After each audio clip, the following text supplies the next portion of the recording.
जब मन खराब हो जाए, हृदय दुखी हो जाए, चित्त, दिल, मन कहीं लगे ना, लग रहा है कि आज मेरा दिल ठीक नहीं है, आज मेरा मन ठीक नहीं है, तो फिर उसे ठीक करने का प्रयास करो। आपसे ठीक नहीं होता तो परिवार के लोगों से कहो कि आज मेरा मन बड़ा दुखी। परिवार के लोगों से भी ये मन ठीक नहीं होता तो वो कहते हैं थोड़ा सा घूम फिर कर आओ। घूम फिर कर आ गए तो भी मन ठीक नहीं हो रहा, तो फिर एक काम करो, इस शरीर को, इस मन को 7 दिन के लिए कंपनी में भेज दो। कंपनी मतलब शिव महापुराण की कथा में भेज दो, अपने आप मोबाइल ठीक हो जाएगा। हम क्या करते हैं, हम दुनिया के सब लोग कहते हैं, कई लोग हमसे भी कहते हैं, ए महाराज तुम इतना हिंदू धर्म की बात करते हो, सनातन धर्म की बात करते हो। दुनिया के लोग सनातन धर्म से, हिंदू धर्म से इसलिए दूर हो जाते हैं क्योंकि वहां पर पैसे का ही बोलबाला होता है। मंदिर में देखो तो पैसा, मंदिर में देखो तो धन, मंदिर में देखो तो दौलत। हम उनसे कहते हैं, तुम कहते हो कि भगवान को पैसे का महत्व होता है, पर एक भी पुराण में, एक भी शास्त्र में, एक भी वेद में, एक भी जगह पर कहीं पर लिखा हुआ बता दो कि शंकर भगवान को पैसे की जरूरत हो। वहां लिखा है पत्रम पुष्पम फलम तयो। पत्र दीजिए। एक गरीब आदमी, ठेला चलाने वाला भी पत्ता तोड़कर शिव जी को दे सकता है। पुष्प दीजिए, और पुष्प भी कौन सा, जिसको कौवा भी ना खाए, कुत्ता भी ना खाए। वो कनेर का फूल पशु पक्षी खाते हैं। रोड के बीच में कनेर लगाया जाता है क्योंकि उसको ना तो गाय खाती, ना ढोर खाता, ना पशु खाता, ना पक्षी खाता, ना भैंस खाती, ना सुंगरा खाता, ना कोई जीव जंतु खाता। क्यों? क्योंकि उसको कोई खाता ही नहीं तो कोई तोड़ेगा ही। और वो कनेर किसको चढ़ता है? बोलते जाओ जम के, महादेव को। आंकड़े का फूल, उसको कोई पशु पक्षी खाता है, वो किसको चढ़ता है? महादेव को। धतूरा कोई खाता है, धतूरे का प्रयोग कोई करता है, वो किसको चढ़ता है? महादेव को। धतूरे का पुष्प किसको चढ़ता है? महादेव को। जो किसी का नहीं है, किसी काम का नहीं। मेरे दुनिया के लोग कहते हैं तुम्हारे हिंदू धर्म में, तुम्हारे सनातन धर्म में भगवान को पैसे से महत्व लग रहे या इससे ना ना ना। जिसने वेद नहीं पढ़ा, जिसने शास्त्र नहीं पढ़ा, जिसने पुराण नहीं पढ़ी, वो उंगली उठा सकता है सनातन धर्म पर जो एक बार शास्त्र को पढ़ा होता है, एक बार वेद और पुराण पढ़ा होता है, या जिंदगी में एक बार शिव महापुराण की कथा उसने अगर सुनी होती है, तो वो कह नहीं सकता कि महादेव को धन चाहिए। एक लोटा जल महादेव को चढ़ता है और उससे प्रसन्न हो जाता है। तुम्हारे पास बेलपत्र नहीं है तो मंदिर की बेलपत्र उठाओ, धो, वापिस चढ़ा दो। तुम्हारे पास में बेलपत्र भी नहीं, पानी भी नहीं, मंदिर में झाड़ू लगा दो, पोछा लगा दो। वो भी नहीं है, 3 बार ताली बजा दो। वो भी नहीं है, बोलबम का नारा है, बाबा एक सहारा, इतना बोलो। और वो भी नहीं है, शिखर का दर्शन करो, शिखर दर्शनम सर्व पापनाशनम। वो भी नहीं कर सकते तो मंदिर के सामने से जब निकल कर जाओ तो थोड़ा सा मुस्कुराते हुए चले जाओ, वो मुस्कुराने की कीमत भी चुका देता है।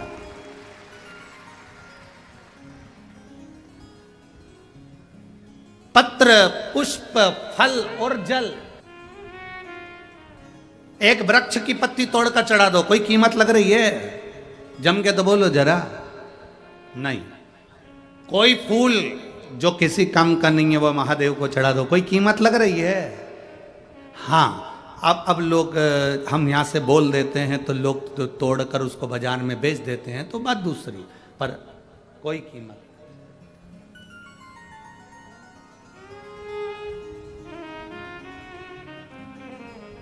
अब जल की कोई कीमत लग रही है?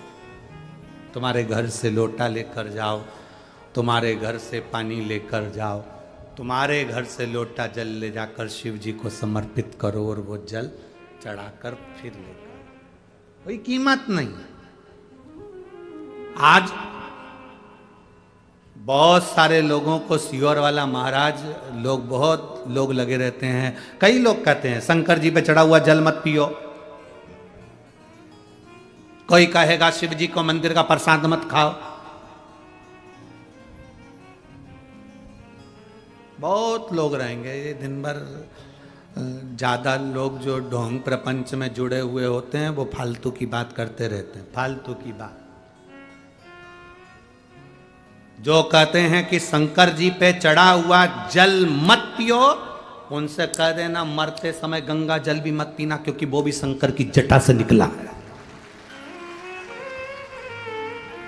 वो भी शंकर की जटा से निकला है, शंकर की जटा से निकलकर बाहर आया है। लोग कहते हैं कि शिव जी पे चढ़ा हुआ जल मत पियो। अब ये प्रपंच करने वाले तो कहते रहते हैं, कई लोग कहते हैं प्याज मत खाना, लहसुन मत खाओ, ये मत खाओ, वो मत खाओ, और दुनिया का पैसा मिल जाए तो निपटा जाओ। प्याज मत खाओ, ब्याज खा जाओ, और प्याज मत खाओ। दूसरे का माल मिल जाए ना, भी जमीन प्लाट जरा सा कब्जा हो गया, जरा सी दुकान कब्जे में आ गई, जरा सा किसी का 10, 20, 50 हजार, 1 लाख, 5 लाख, 25, 50 लाख इकट्ठा हो गया, खा जा। और क्या क्या हम नहीं खाते, हम प्याज नहीं खाते, हम दूसरे का प्राण खा जाते हैं, पर हम प्याज नहीं खाते। सियोर वाले महाराज को ये सब ढोंग प्रपंच नहीं आता। सियोर वाला महाराज तो सीधी बात कहता है, आग लगे बस्ती में, अपन रहो मस्ती में। अपने दिल को अच्छा लगना चाहिए कि मेरा महादेव कैसे प्रसन्न हो सकता है, बस वैसे करो। तुम्हारा दिल करे कि शंकर जी को जल चढ़ाने से मैं ठीक हो सकती हूं तो चढ़ाओ। तुम्हारा दिल करे कि रुद्राक्ष के जल से मैं ठीक हो सकती हूं तो लाओ। तुम्हारा दिल करे कि शंकर को एक बेलपत्र चढ़ाकर खाने से मेरे रोग मिट सकते हैं तो मिटेगा। विश्वास पक्का होगा तो परमात्मा है, विश्वास नहीं तो भगवान भी नहीं। भरोसा कहां से लाओगे? दुनिया के लोग कितनी भी उंगली उठा लें और कह लें कि तुम्हारा सनातन धर्म, तुम्हारा हिंदू, अभी तुमने हिंदू धर्म को, सनातन धर्म को समझा कहां है? जिस दिन तुम सनातन धर्म को समझ जाओगे उस दिन तुम्हारी बुद्धि में बैठ जाएगा कि सनातन धर्म तोड़ना नहीं सिखाता, सनातन धर्म किसी को कष्ट देना नहीं सिखाता, सनातन धर्म किसी को गाली देना नहीं सिखाता, सनातन धर्म किसी को अपशब्द कहना नहीं सिखाता, सनातन धर्म किसी को चोट देना नहीं सिखाता, सनातन धर्म किसी को हानि पहुंचाना नहीं सिखाता। सनातन धर्म तो केवल सबको जोड़कर बोल बम का नारा है, बाबा एक सहारा है, वो बोल, बाकी कुछ नहीं। तुम पहचाने कहां हो अभी? तुम कहते हो भगवान को धन की जरूरत है, भगवान को दौलत की जरूरत है, भगवान को पैसे की जरूरत, ना ना ना ना, भगवान को धन और दौलत पैसे की जरूरत नहीं है।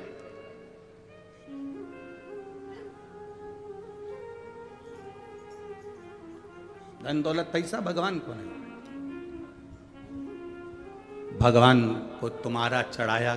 आज लोगों को बुरा इसी बात का लगता है कि सियोर वाला महाराज कह देता है कि बस एक लोटा जल चढ़ा लो। पहले लोगों ने उसको प्रपंच बना लिया था। पहले लोगों ने इतना पैसा खर्च होगा ये पूजन कराओ, वो पैसा खर्च होगा ये पूजन कराओ, यहाँ पर तुम्हारे को काल सर्प दोष हो गया, तुम्हें पितृ दोष हो गया, तुम्हें वास्तु दोष हो गया, उसमें लाखों रुपए तुम्हारे खर्च हो गए और करोड़ों रुपए खर्च कर दिए लोगों ने, और उसके बाद भी घर में शांति नहीं। उसके बाद भी किसी को दिखाओगे तो कहेगा पितृ दोष है, फिर किसी को दिखाओगे तो कहा काल सर्प दोष है, फिर किसी को दिखाओगे तो कहा मंगल दोष है, फिर किसी को दिखाओगे तो कहा शनि चढ़ गया, फिर किसी को दिखाओगे तो केतु चढ़ गया। जब से शिव महापुराण की कथा चालू हुई है और लोगों ने एक लोटा जल चढ़ाना प्रारंभ करा, उस दिन से काल सर्प दोष, पितर दोष, वास्तु दोष, मंगल दोष, शनि दोष, सारे दोष शंकर जी के ऊपर चले गए। अब कोई नहीं पूछता कि कौन सा दोष कहां पर है। अब तो एक लोटा उठाया और शिव के मंदिर पहुंच गया, खर्चा खत्म हो गया, फालतू का पैसा खत्म हो गया। अब केवल सरल सेवा, सस्ती सेवा और आनंदित सेवा है। सारी समस्या का हल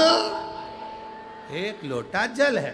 अब लोग समझ गए कि अब फालतू का पैसा इधर उधर नहीं, अपना लोटा भर के जल उठाओ, शिव के मंदिर। प्यार कहते हैं और प्यार में कत्ल होता है, प्यार में दुख होता है, इसको प्यार कहते हैं, इसको प्रेम नहीं कह सकते। प्रेम क्या होता है? प्रेम वो है कि उसमें दिखावा नहीं होता। हमारे शंकर जी के प्रति हमारा जो प्रेम है, कोई हमसे पूछे, हमसे लोग कहते हैं महाराज जी आप कितना प्रेम करते हैं शिव जी से। हमने कहा प्रेम की कोई सीमा होती है क्या?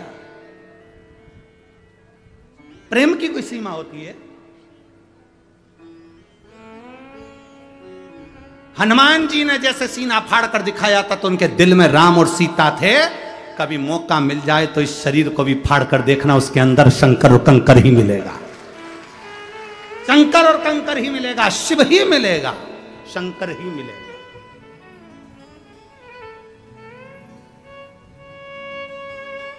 शिव शिव है, औघड़ी औघड़ी है, शंभु शंभु है, त्रिकालदर्शी का त्रिकालदर्शी, कैलाशी कैलाशी, अविनाशी अविनाशी है।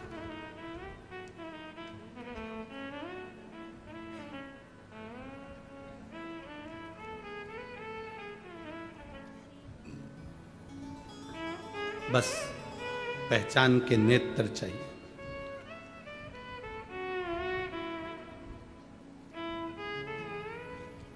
शंकर जी के एक अंश हैं दुर्वासा ऋषि,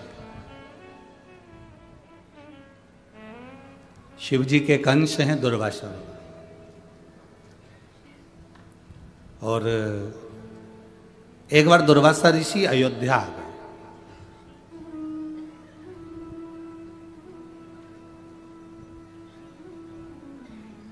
दुर्वासा ऋषि अयोध्या में आए तो उन्होंने, अयोध्या में आने पर उनको राम जी महाराज को सूचना मिली कि दुर्वासा बाबा आए। सबको मालूम था कि दुर्वासा ऋषि को क्रोध बहुत आता। दुर्वासा बाबा को क्रोध आता है, ये सबको मालूम, सबके स्मरण में है कि इनको क्रोध आता। दुर्वासा ऋषि अवध आए, अयोध्या आए।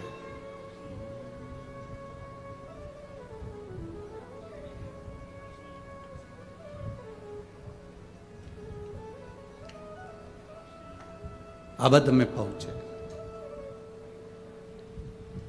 अब शिव की भक्ति में डूबे रहते थे दुर्वासा जी, भगवान की विरल भक्ति में डूबे डूबे भजन करते करते जा रहे।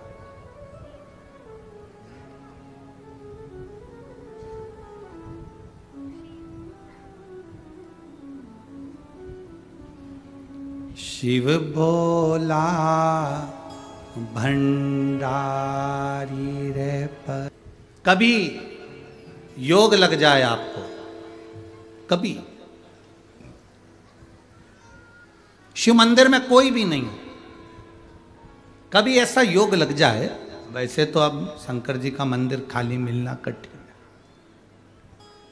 पर कभी अगर आपको ऐसा योग लगे शिव मंदिर में कि अकेले हो आप, कुछ भी नहीं है आपके पास में, चलेगा। अगर जल हो तो ठीक, बेलपत्र हो तो ठीक, ना हो तो भी अकेले हो, गाड़ी से जा रहे हो, रोड के किनारे पर एकांतेश्वर महादेव मिल गए, कहीं पेड़ के नीचे बैठे थे, अकेले बैठे हैं, ना उनके पास पार्वती जी है ना गणेश जी है। कहीं कहीं एकांतेश्वर महादेव तो ऐसे हैं कि वहां नंदी भी नहीं है, किसी किसी पेड़ के नीचे भगवान रोड के किनारे बैठे अकेले शिवलिंग, और तुम वहां से निकल कर जा रहे हो। कभी प्रयास करना, 2 मिनट के लिए गाड़ी रोकना, ड्राइवर से कहना भैया थोड़ा रुक जा 2 मिनट, मेरे को बाबा बैठे हैं, जरा बात तो कर लो थोड़ा।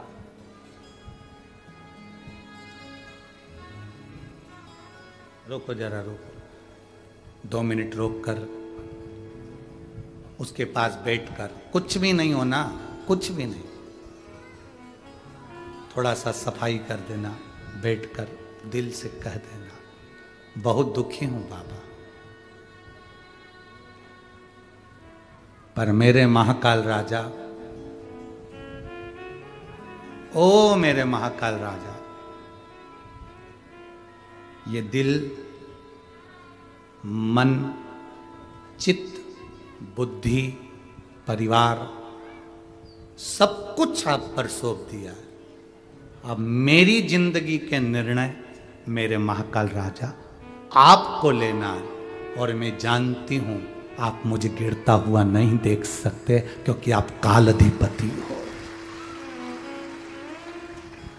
विनय करो, बैठकर बात करो, प्रार्थना करो, थोड़ी देर बैठकर श्री शिवाय नमस्तुभ्यम जरा जम के बोलो एक बार, श्री नमस्तुभ्यम, दिल से बोलो उसको। जब आप हम और एक साथ बाबा से प्रार्थना करें, वो क्यों ना सुने।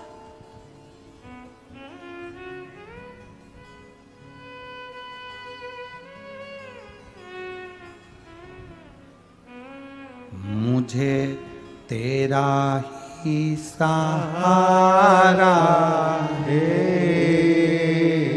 मेरे भोले बाबा। मैंने तुम्हें ही पुकारा है, मेरे भोले बाबा। दुर्वासा ऋषि शिवजी का एक अंश राम जी की अवध में आ गए। अयोध्या में राम जी को मालूम पड़ा कि दुर्वासा बाबा आए हैं। बहुत सारे ऋषि उनके साथ में आए हैं और प्रसाद पाना चाहते हैं, पर उनकी कुछ शर्त है,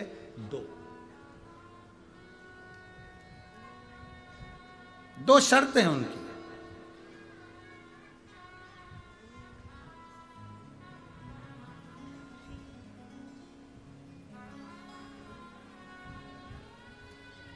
और बड़ी विचित्र शर्त होती है। जब संतों की जो शर्त होती है ना, बड़ा बड़ा विचित्र होती है, बड़ी विचित्र। हम भी कथा करने जाते हैं तो पहले ही कह देते, देखो भैया 7 दिन की कथा है तो हम 4 दिन तुम लोगों से नहीं मिलेंगे। अब यही जजमान बैठे हैं, राजा भैया और बेटी बैठी है, श्रद्धा बेटी। पूछिए इनसे, जी भाई से, कि 7 दिन में से 4 दिन हम हमारे कमरे में से भी नीचे नहीं आते, भगवान का भजन करा, केवल कथा के टाइम आना, कथा से वापस अपने कक्ष में चले जाना, अपनी माला जपना, भजन करना, शंकर जी का गुणगान करना और जितना बन सकता है अध्ययन करना, इसके सिवाय।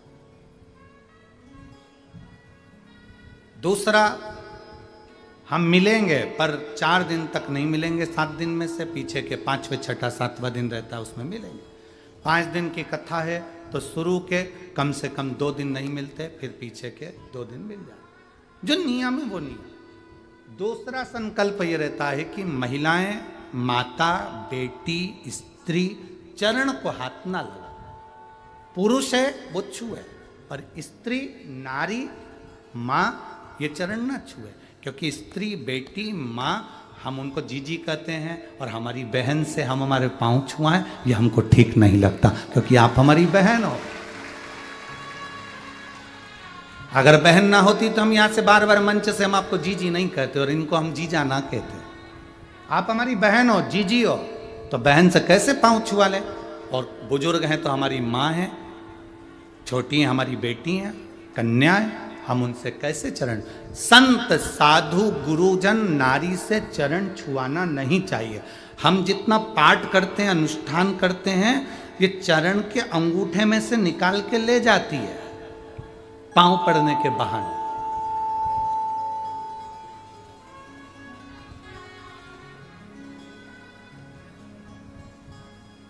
चलो एक बात बताओ, जब गुरु तुम्हारे दरवाजे पर आते हैं तो तुम उसका सिर धोती हो कि चरण धोती हो? जम के बोलो जरा। अब क्यों धोती हो? तुम्हें क्या पड़ी कि गुरु जी का चरण दो, माता पिता के चरण दो?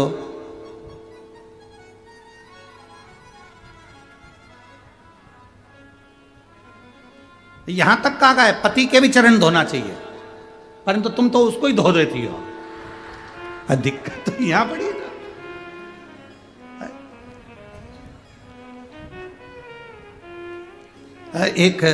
एक पत्नी बाथरूम में से नहा के बाहर निकली, पति नहाने के लिए गया तो पत्नी ने कहा, सुनो बाथरूम में कपड़े पड़े हैं,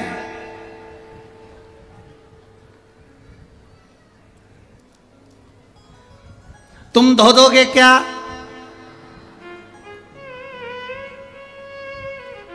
नहीं तो बाद में मैं धो दूंगी। अब पति डिप्रेशन में आ गया, बाद में तुम कपड़े धो दोगे क्या? नहीं तो बाद में मैं धो दूंगी। अब ये कपड़े धोएगी कि मुझे धोएगी? अब ये समझने वाली बात। पति डिप्रेशन में। तो सीधा सा प्रसंग है। आप चरण किसके, आपने चरण धोए, गुरु जी के चरण धोए, सिर तो नहीं धोया? जम के तो बोलो। मुंडा नहीं, हाथ नहीं, पांव धोए। पांव क्यों धोए? पांव में जो अंगूठा है, उस अंगूठे पर जब जल डलता है, अंगूठे को जब छुआ जाता है, अंगूठे पर जब जल डाला जाता है, तब वो जल जब चढ़ता है तो पूरे जितने अनुष्ठान करे होते हैं, जाप करे होते हैं, जितने पाठ करे होते हैं, उस पाठ का एक अंश जो चरण धोता है उसके खाते में चला जाता तुरंत। टच और मिला। मेरी माताओं से निवेदन, मेरी जीजियों से निवेदन, कभी नहीं, संतों के, गुरुजन के, आपको चरण छूना है, आपकी सास के छुओ, ससुर के छुओ, पति के छुओ, कोई घर का बड़ा है, बुजुर्ग है, उसके छुओ, पर हमको अच्छा नहीं। हमारा नियम है, जो नियम है, भगवत भजन करो खूब प्रेम से। आप दूर खड़े होकर हमसे बात करो, श्री शिवाय नमस्तुभ्यम, चिल्ला के बोलो, हम भी बोलेंगे चिल्ला के,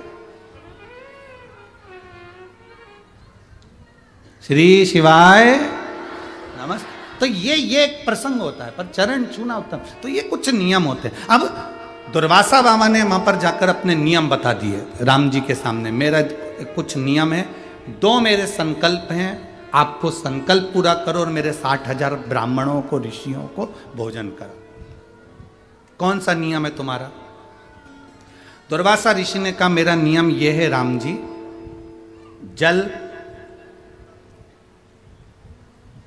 अग्नि और धेनु,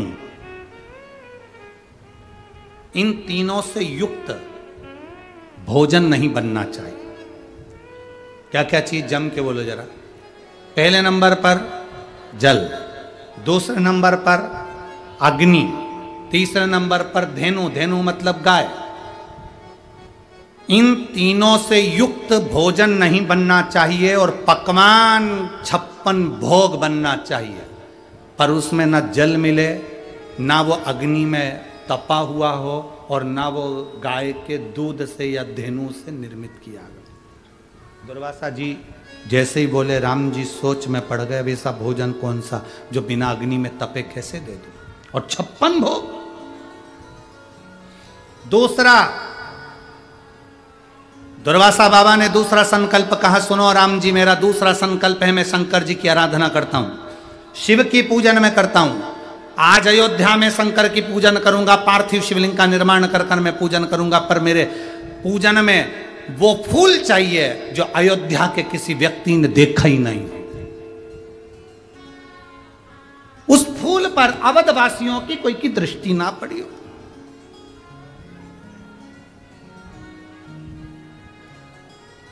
अब हम जा रहे हैं, आपको मंजूर हो तो हम रुकें, नहीं तो हम हमारे दूसरी जगह जाएं। राम जी ने कहा, हमारे यहाँ से कोई भूखा जाए ये अच्छी बात नहीं है, आप बिल्कुल भोजन करिए। तो दुर्वासा जी ने कहा, हम सरयू स्नान कर कर आते हैं, तुम तैयारी करो। दुर्वासा जी 60,000 ऋषियों को लेकर सरयू जी का स्नान करने चले गए, और राम जी महाराज ने लक्ष्मण जी, भरत जी, शत्रुघ्न जी सबको आमंत्रित करा, जल्दी आओ। तुरंत हनुमान को बुलाया, जल्दी आओ।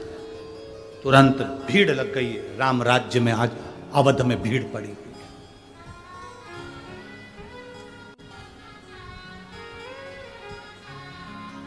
अवध में भीड़ लगी। राम जी बड़ी चिंता में। लक्ष्मण जी ने पूछा, भैया क्या बात है? इतनी चिंता तो आपको रावण को मारा तब नहीं थी, और आज आप इतनी चिंता में समाये हुए हो, हुआ क्या? राम जी ने कहा, दुर्वासा ऋषि 60,000 ब्राह्मणों, संतों, ऋषियों को लेकर आए हैं। अवध में सरयू जी स्नान करने गए हैं, उनको मैंने भोजन का बोल दिया है, संकल्प लिया है। 2 संकल्प हैं उनके। पहला, भोजन करना है उनको, पर वो अग्नि, जल और धेनु, इन 3 से युक्त ना हो। और दूसरा, अवध के लोगों ने जिस फूल का दर्शन ना करा हो, वो फूल शंकर जी की पूजन के लिए चाहिए।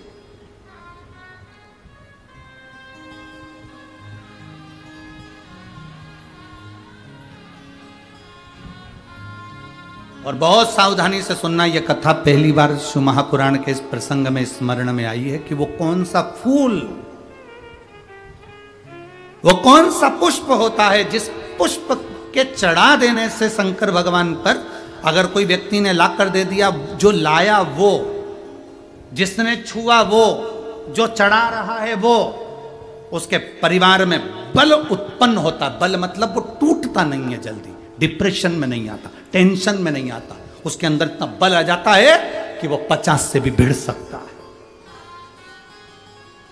वो दुख से घबराता नहीं है, वो कष्ट से घबराता नहीं है। वो पुष्प, एक पुष्प, उसकी गणना यहां पर आई। राम जी ने लक्ष्मण जी से कहा, पता करो कि अब क्या करा जाए, पता करो किससे विनय करी जाए, किससे प्रार्थना करी जाए। जब हम देवाधिदेव महादेव को जल समर्पित करते हैं, समझिएगा, जब हम शिव जी पर जल चढ़ाते हैं, ये शिवलिंग है, ये जलाधारी, ये पानी बह रहा है, हमने शंकर जी पे जल चढ़ाया, वो जल बहकर नीचे जाता है। ये जो जलाधारी है, ये पार्वती जी का हस्त कमल है। यहाँ गणेश जी, यहाँ कार्तिक के बीच में अशोक सुंदरी, ये शंकर, ऊपर से जो बूंद बूंद पानी पर गिर रहा है, और शिव जी की 5 बेटियां, जया, विषहरा, श्यामली बारी, दौतली, देव, ये 5 बेटियां।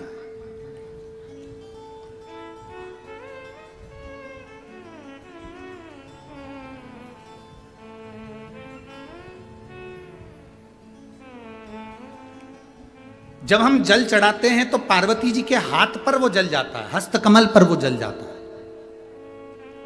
आप लोगों से 40 गांव की कथा में कहा था कि शिवलिंग जहां पर है और जलाधारी गोल है।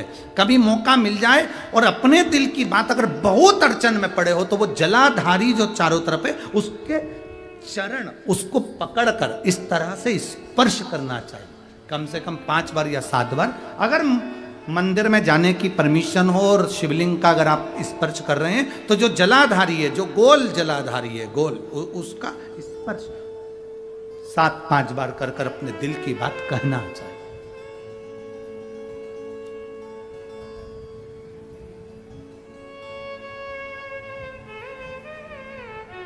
तीन जगह पर अपने मत्थे को टेकना चाहिए, 3 जगह पर। एक, शंकर के दरवाजे पर जाओ तो अपने मत्थे को जरूर टेको। दूसरा, गुरुद्वारे जाओ या गुरु के दरवाजे पर जाओ तो अपने मत्थे को जरूर टेको। और तीसरा, किसी पवित्र तीर्थ में जाओ या किसी शिव महापुराण की कथा में, या पुराण की जहां कथा होती है, वहां सारे तीर्थ आकर बसते हैं। हम सारे तीर्थ नहीं जा सकते, तो पुराण में भी अपने मत्थे को टेक देना चाहिए, मत्थे को टेक देना चाहिए। शिव भक्ति की एक मूलता जगाई है। और जितने आयो, ये भरोसा रख कर जाना, 7 दिन की कथा तो परसों पूरी हो जाएगी, पर मेरा बाबा तुम्हारी झोली ऐसी भरेगा कि 3 महीने में तुम्हारा भी पत्र इस व्यासपीठ पर मिलेगा। यह शिव तत्व है। आपका विश्वास, आपकी भक्ति बढ़ाए। गुरु बाबा ने राम जी से शंकर जी का अभिषेक करवाया। अभिषेक कराते ही मां भगवान देवाधिदेव महादेव की आकाशवाणी हुई, राघव जी, अगर दुर्वासा बाबा को प्रसन्न करना चाहते हो तो एक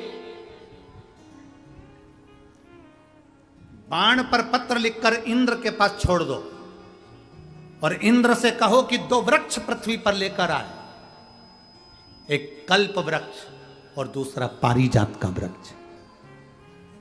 कल्प वृक्ष और पारिजात का वृक्ष लेकर आए। इंद्र के पास पत्र गया, इंद्र पत्र पढ़कर 2 वृक्ष पृथ्वी पर लेकर आए अयोध्या में, एक कल्प वृक्ष, एक पारिजात का वृक्ष। भगवान ने कहा, राम जी हाथ जोड़कर कहते हैं कि ये पारिजात के वृक्ष का फूल दुर्वासा बाबा के पास भेजा जाए। इसका दर्शन आज तक अवधवासियों ने नहीं करा था।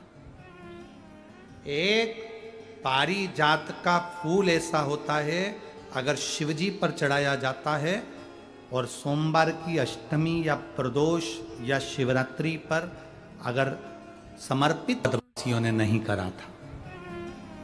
एक पारिजात का फूल ऐसा होता है, अगर शिवजी पर चढ़ाया जाता है और सोमवार की अष्टमी या प्रदोष या शिवरात्रि पर अगर समर्पित किया जाता है, तो उससे हमारे को बल प्राप्त होता है। जैसे बच्चे हार जाते हैं, अब मेरी नौकरी नहीं लग रही, अब मैं पास नहीं हो रहा, मेरा सीए क्लियर नहीं हो रहा, मेरा इंजीनियर क्लियर नहीं हो रहा, मेरी डॉक्टरी क्लियर नहीं हो रही, मेरे मेडिकल नहीं हो रहा, हारते हैं, उनको वो बल देता।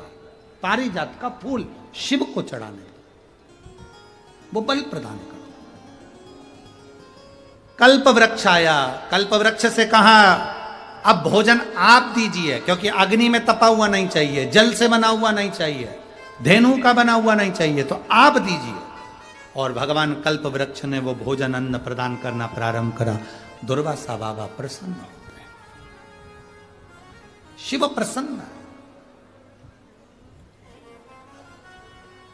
मेरे अड़भंग शिव को रिझाने के लिए कोई विशेष वस्तुओं की चाह नहीं होती। मेरे भगवान भोलेनाथ को रिझाने के लिए बहुत सारे धन वैभव सत्ता की जरूरत नहीं होती। मेरे भोले बाबा को रिझाने के लिए सारी समस्या का हल, एक लोटा जल शिव को चढ़ाया, वो प्रसन्नता का विषय हो। शमशान वासी हमारा ओ भोला, सब दुख काटो हमारा, ओ भोला सब दुख काटो हमारा। भगवान देवादिदेव महादेव से करी प्रार्थना, खाली नहीं जाती। केकई माँ के पास में सूचना पहुंची कि दुर्वासा बाबा को भोजन करना है, पर उसमें जल, अग्नि और धेनु की कोई सामग्री या कोई तरह से पका ना हो। दूसरा, फूल भी शिव जी की पूजन में वो चाहिए जो अवधवासियों ने कभी दर्शन ना किए। केकई माता ने कौशल्या जी से कहा, कौशल्या ने सुमित्रा से कहा। धीरे धीरे बात होते होते विश्वामित्र वशिष्ठ बाबा के पास पहुंचे।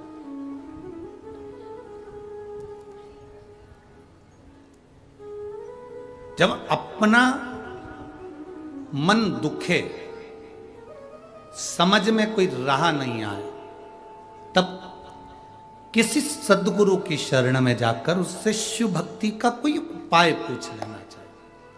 अब उपाय को लोग अगर टोटका कह दें सियोर वाले महाराज को, तो वो उनकी मर्जी है। अपन टोटका वाला बाबा ही सही, ठीक है।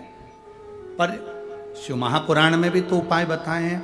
रामचरितमानस में उपाय बताए, जब दशरथ जी के घर में संतान नहीं हुई तो कहा कि ये उपाय करो, इसको टोटका कहेंगे।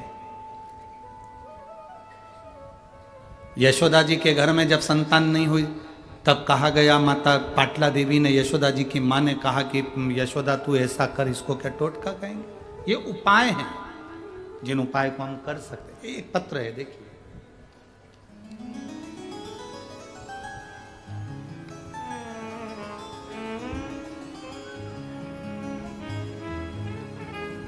मेरा नाम स्वनीता आकुलवार, पति का नाम श्री प्रकाश आकुलवार, गांव मंडेली बाजार, तहसील बरोरा, जिला चंद्रपुर।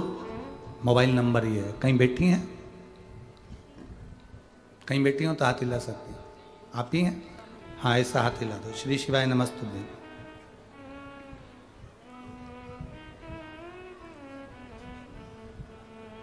गुरुदेव, मैं जब 10 साल की थी तब गिर जाने से मेरे सीधे हाथ की आंख में मार लग गई। उससे आंख से दिखना बंद हो गया था। तब आंख के डॉक्टर के पास इलाज करवाने के लिए गए। डॉक्टर ने चेक कर कर बताया कि इनकी आंखों की नसें सिकुड़ गई है और इसको कोई इलाज नहीं है।